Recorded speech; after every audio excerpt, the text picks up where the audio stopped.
The Oscar race for Best Actor is heating up, and Pete Hammond from Deadline Hollywood, Tom O'Neill from Gold Derby, we're tracking it closely. And Pete, the pundits at Gold Derby say that Michael Fassbender is out front, but by an inch ahead of Leo DiCaprio. Is that how you see it? Well, that's not how I see it necessarily, because I haven't seen Leonardo DiCaprio's performance yet. I hate to sound like a broken record on these things, but I wait till I actually see these movies. Well, we can't Imagine wait. That. We can't wait. I'm sorry. I loved Leo in The Wolf of Wall Street and every other movie he's been nominated for, and I think he's way overdue, so he's got that thing going for him. Michael Fassbender does not have that, and he doesn't go around campaigning either. And that's a minus. That's a black mark in the world of current world of Oscar campaigning. It didn't hurt Monique at all. Well, Monique campaigned by not campaigning.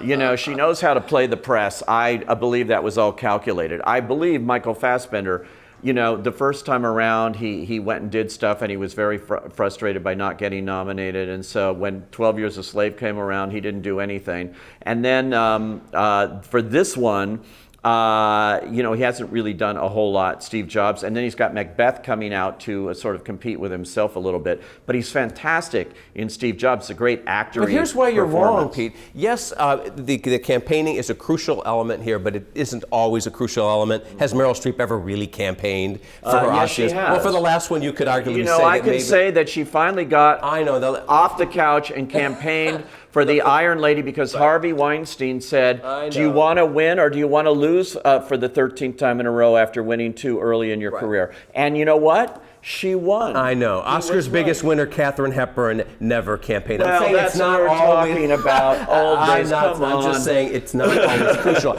I have a theory that at the Oscars they're not really voting on the best of anything. They're voting on the biggest performance. Okay, so this year we've got Michael Fassbender in a big bombastic performance. Right. It's theatrical, and what they're suckers for at the Oscars are famous people portraying other famous people. Meryl Streep as Maggie Thatcher, Helen Mirren as the Queen, last year's Eddie Redmayne as Stephen Hawking. Now, he's got that going for him.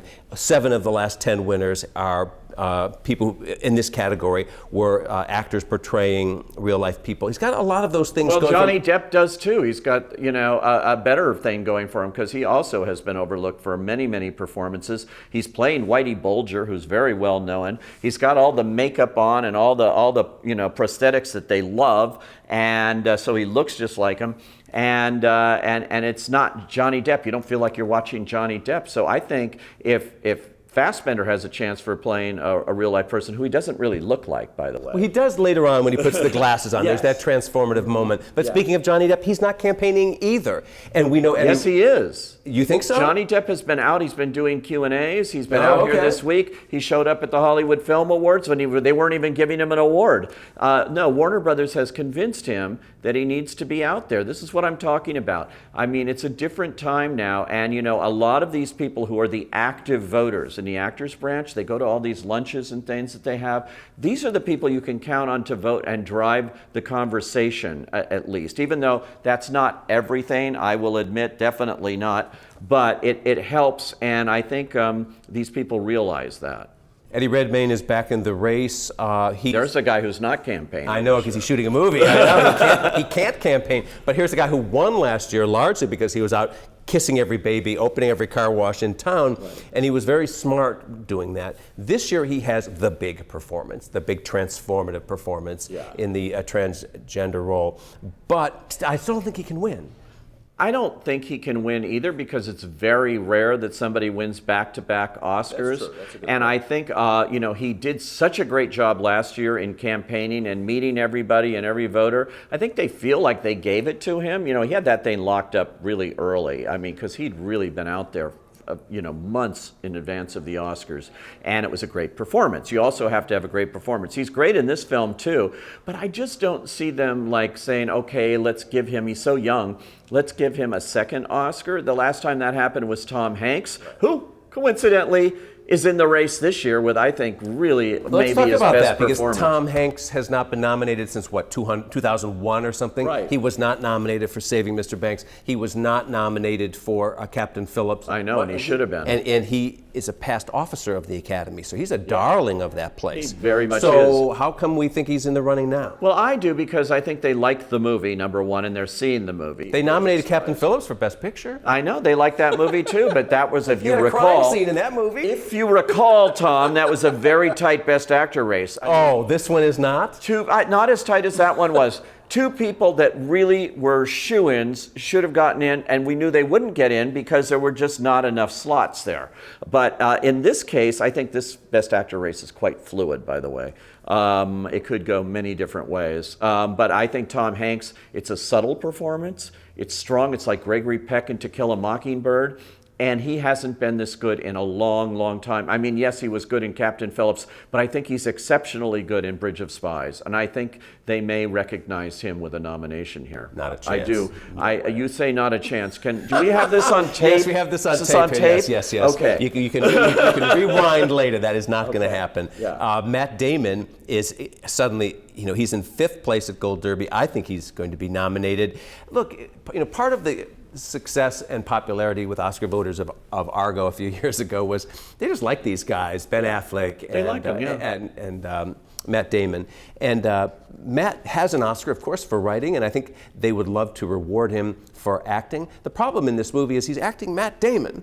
He's not giving this transformative performance like Johnny is or like Eddie is in some of the others. Well, I think Matt Damon's wonderful in the picture. He's very likable, and he's on screen by himself for most of it.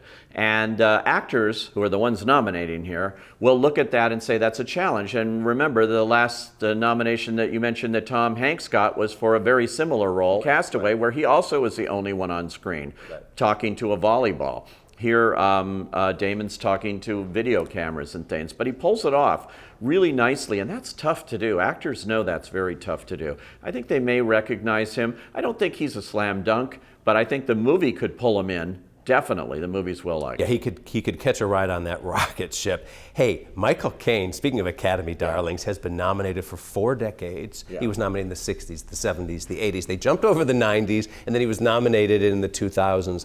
And now that he could actually have a 5-decade run if he gets in for Youth. And he's very compelling in the movie. He doesn't have a big, flashy, emotional scene, but he could get in. He could. He's 82 years old. He's such a great guy when he goes out on talk shows or Q&As and things, and he is doing that. He's just wonderful. They're giving him a lot of these kind of veteran awards, lifetime awards, which is what you get when you're in that slot going for a Best Actor nomination. Your publicist goes out and said, well, how many Lifetime Achievement Awards can we dig up for you this year? They call the film festivals. Can I get an honorary award for X, please? So, but he's wonderful in Youth, and I think Youth, again, this is a movie opening in December. I've seen this one, but it was in Cannes. I think it's going to play very well with the Academy. I agree. It's right up their alley, and I think he'll have a shot for that veteran slot. But I think Ian McKellen in Mr. Holmes, which did very well when it came out this summer, he's very well liked. That's a terrific performance there, and he also is out campaigning. They've told him he needs to be noticed in this tight field, and so he's there. And I'm hoping that they don't forget Mr. Holmes. They love the veterans there. Let's talk about a Hollywood veteran, but not necessarily a film veteran. Bryan Cranston, winner of 3 Emmy Awards, 1 Tony Award. Well, he's got more than that. He's got ones as a producer. He's got what?